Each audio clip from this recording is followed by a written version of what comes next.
Hey my friends, welcome to the channel. In this video, I'm gonna show you how to animate your code in Apple Keynote. Let's see a demo before we jump into the details. Here's the search function. We'll click next, and this shows a perfect animation. After this video, you will know how to do it. Let's get started. Here's the Keynote, and here's the code in VS Code. Because I'm using the white background, so I change the VS Code into the white theme. Before we copy paste our code, we need to ensure the setting, copy text editor, copy with syntax highlighting, it has been ticked on your VS Code. So when we copy the code, paste the code into Keynote, it has perfect syntax highlight. Now, when we copy the code, the font size isn't good, so I'm gonna change it a little bit, make it bigger and easy to see, and move it into middle. Here it is.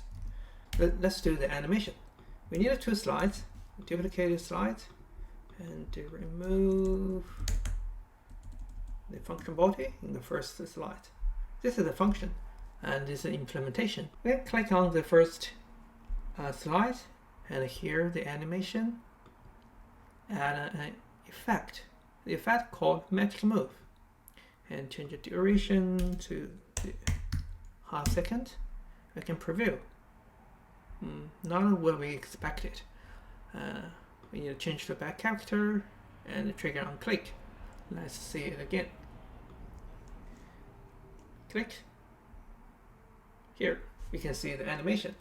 We can see the last bracket isn't moved perfectly, so there are the tricks. It's on the first page, we add 1 more bracket, second, and make it invisible. Change the format, text color, white, and copy to the second slide as well. Here, invisible. Then try again. It goes perfectly. We can also enhance this animation, duplicate it a few times. So explore the algorithm part by part. This is the second step, define two printer, using 2 printer technology, and find the middle.